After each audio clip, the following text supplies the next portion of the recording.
I've said it before and I'll say it again. CTR is my favorite game of all time. But can I put my money where my mouth is? In our first review of Crash Racing Month, we take a look at Crash Team Racing, a game that single-handedly launched this YouTuber into gamerdom. Roll the intro!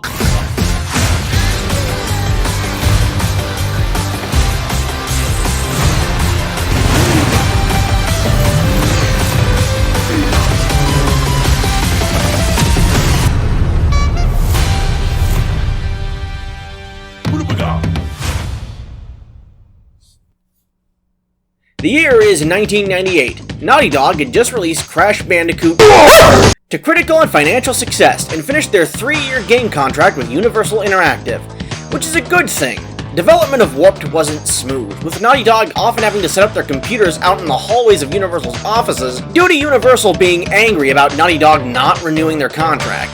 Glad to be rid of the studio, the dev team began working on a racing game and pitched it to Sony. Sony liked the idea, but wondered if they could make it into a Crash game. Naughty Dog agreed, on the proviso that Sony get the rights from Universal, that way they wouldn't have to work with the studio. Sony succeeded, and thus work began on one of the greatest, if not the greatest racing titles of all time, Crash Team Racing.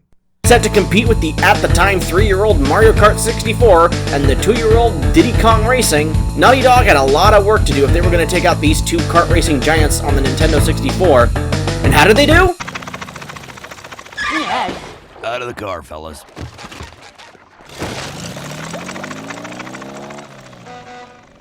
Yeah, pretty much that.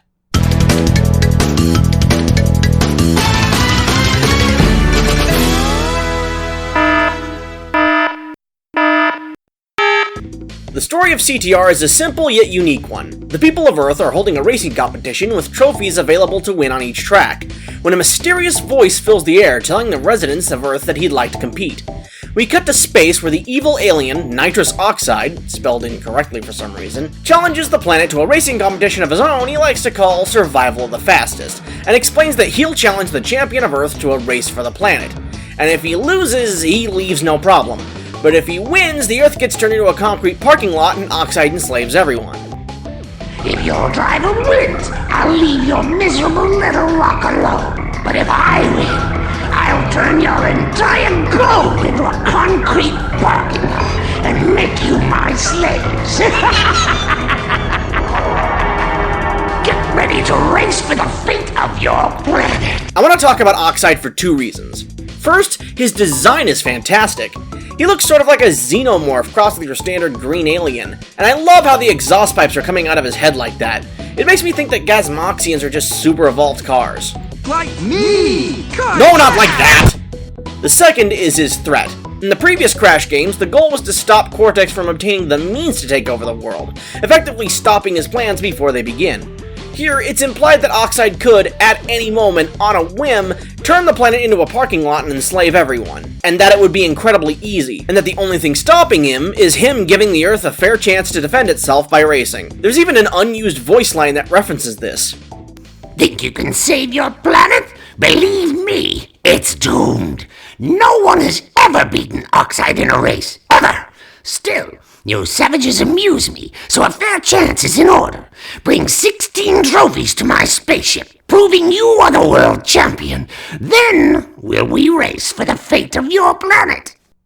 Oxide is clearly the most threatening villain in the Crash franchise to date, albeit one with at least some sense of sportsmanship and competition. Fun fact, Nitrous Oxide was actually created specifically to kill the Crash franchise by jumping the shark. The developers thought that having the main bad guy of the game be an alien would make people hate CTR. The opposite happened. People loved Oxide. Nitrous Oxide, gotta failed shark jumps. The story plays out as the player explores a hub world with several warp pads which lead to races. The objective is simple: enter a race, finish first, win a trophy, and move on to the next one. For every 4 trophies you earn, a boss will challenge you to a one-on-one race for the right to face Oxide. Beat them and you will obtain a key to the next area. Obtain all 4 keys and you'll earn the right to face Oxide. Win against Oxide, and he states that although the planet is safe, he refuses to leave and instead wants a rematch. Though he'll only face you if you collect his time relics. So you collect everything in the game, participate in 5 gem cups to unlock the 2 tracks in Gemstone Valley, collect those relics, race Oxide again, and he leaves embarrassed never to return. As far as the single-player experience is concerned, the adventure mode is certainly more involved than Mario Kart 64's Grand Prix mode, which just put you in a series of 4 races. One could argue that Diddy Kong Racing's adventure mode was more involved with a massive island and a lot more to do, but I'd say that CTR's adventure mode is more streamlined. There's definitely no 8 silver tokens challenge. Outside of adventure mode, the game has a standard bevy of arcade and versus modes, including time trials, single races, cups, and the multiplayer races and battles, all of which can be used to unlock more content for the game, including 1 new character, 3 new battle arenas, and a scrapbook showing the development of CTR. Out of the gate, CTR gives you 8 characters and 17 tracks to play with 7 unlockable characters and 1 unlockable track, waiting for those who have the skills to unlock them. Or you could cheat like the lazy little slime ball you are. Actually, one of the characters, Penta Penguin, can only be unlocked via cheat code, and he has perfect stats. Unless you live in America, in which you get Penguin Yay 1, Penguin Yay 2. Visually, I think CTR holds up quite nicely. Once again, Naughty Dog pushed this system to its absolute visual limit in order to get the best looking game possible. Vibrant backgrounds with unbelievable details, beautiful landscapes and textures that made these feel like actual locations and not just racetracks with themed backgrounds, trackside elements that make the road itself come to life, weather effects, skyboxes. The whole thing feels like it's almost real. Or as close to almost real as the PS1 can get. But the most amount of work went into the models. Each racer has a unique jumping animation, which just brings their character to life, making each racer feel like a character and not just a jumble of stats. The best part is the wheels. Now, you may not know this, but those wheels are actually 2D sprites. Yeah, I didn't notice either, not until someone pointed it out to me years later. You know, I often forget that this is a PS1 game while playing it. What helps in this aspect is the music. CTR has some of the catchiest tracks on the PS1, from the island instrumentals of Crash Cove, to the threatening tones of Tiger Temple, to the bombastic baritones of the battle arena themes. Each track in CTR helps lend each location its identity, or punctuate the action going on screen. Though particular credit has to go to my favorite song in the game, Polar Pass. Now this is what I call a banger. In the sound effects department, CTR has this nailed. Each engine type has a different rumble. A standard engine for standard karts, a louder rumble for advanced karts, a lighter rumble for beginner karts, and a more digital sounding rumble for acceleration karts.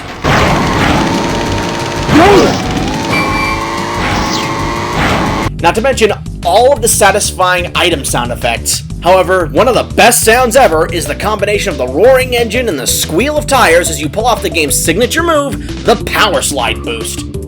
There's also the voice acting, which is a necessity in any kart racer. These lines help bring the character side of each character to the racetrack as they'll comment on how the race is going or react to certain situations. It's admittedly a bit basic, but it still adds to the game. This is what separates CTR from the likes of Mario Kart 64 and Diddy Kong Racing. It's a racing title, so the goal of each race is to do a certain number of laps around a track before anyone else can do the same. Along the way, you can get items to help you take out your competition. Offensive items like bowling bombs and homing missiles can help slow down drivers in front of you, while defensive items like TNT crates and Brio beakers can slow people behind you or defend from offensive items. And then there are protective items like kahuna masks and energy bubbles, which protect you from the items thrown at you. Speaking of which, if a homing item like a missile or a warp orb, this game's equivalent of the blue shell, gets fired at you, a target appears on your back, allowing you to estimate when it's going to hit and planning your defense accordingly. The greatest thing about these items are that they won't make or break a race. While they can be a hindrance for certain, you have plenty of tools to counteract them. There's also the Wumpa Fruit, which can be simply lying on the track or be collected from Wumpa crates. Collecting 10 Wumpa Fruit will make your kart go faster and even upgrade your power-ups into more powerful versions. Items can have additional effects, last longer, or hit harder when juiced up. And that's where this game's boost system comes in. There are 3 ways to get boost: driving over a boost pad, hopping off jumps, and power sliding. By pressing one of the shoulder buttons, your character hops in the air. If you hold this hop button and turn hard, when your character lands from the hop, they will initiate a power slide. While power sliding, a meter in the corner will begin to fill, and when it turns red and the smoke from your engine's exhaust turns black, you can press the opposite shoulder button to get a mini boost! After this, the meter will start to fill again, giving you another mini boost. And once more, this time giving you a super mini boost! It sounds simple, but there's actually a lot more going on behind the scenes. You see, every time you boost, some boost gets added to your reserves, and these reserves are where CTR shines. The bigger the boost, the more it'll add to your reserves. The reserves act as saved boost. To put it simply, the more reserves you have, the longer your final boost will last. With this reserve system and constant power slide, jump, and turbo pad boosts, you can keep boost speed for an entire race!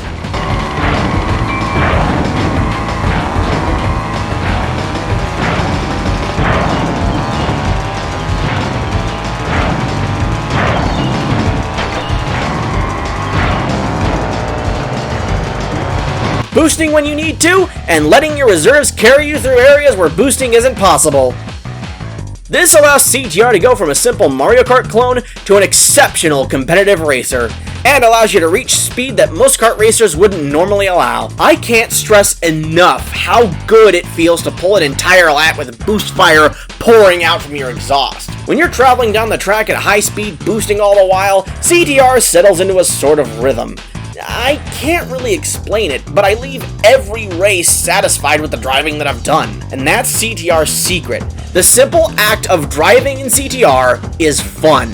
How many kart racers can say that? That being said, CTR is one of the few games I can think of where how much fun you're having is a direct result of how good you are. It's okay when you're a rookie, if a bit on the slow side, but when you perfect this game, you will have a grand time.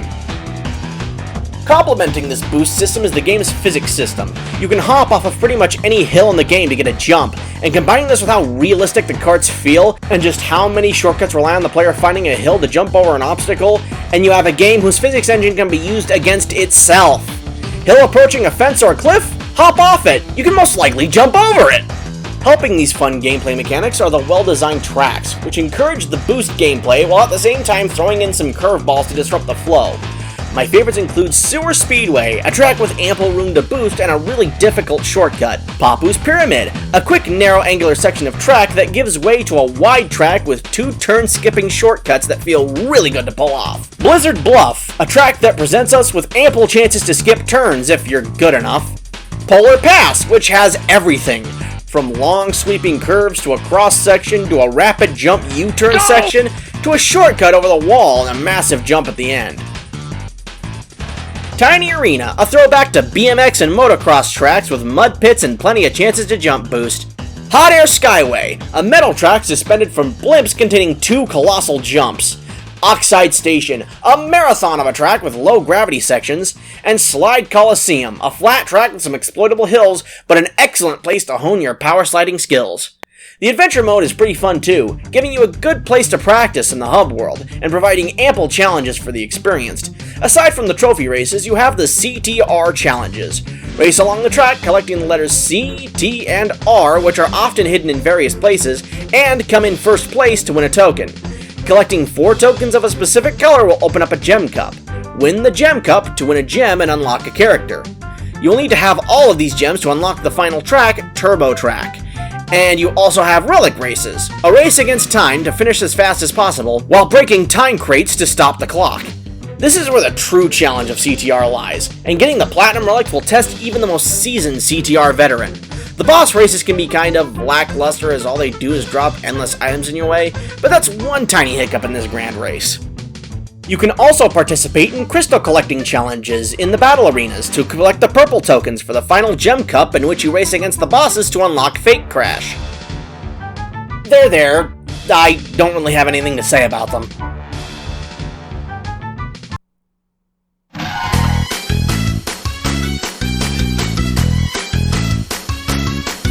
To me, a game is at its best when it achieves what it wants to accomplish. CTR may not have the mass market appeal of Mario Kart 64 or the sheer variety of Diddy Kong Racing, but it makes up in spades by being fast, fun, competitive, and endlessly replayable. Where Mario Kart 64 relies on its branding and Diddy Kong Racing relies on its multiple vehicles, item system, and the sheer amount of stuff, CTR relies on its boost system and incredible track design to create an experience that is far and above the kart racer focused most on actual racing. That's why it's so great. That's why people gravitate to it so much. In the purest sense, CTR is the perfect kart racer, and has elevated itself to my favorite game of all time. Next time on Crash Racing Month.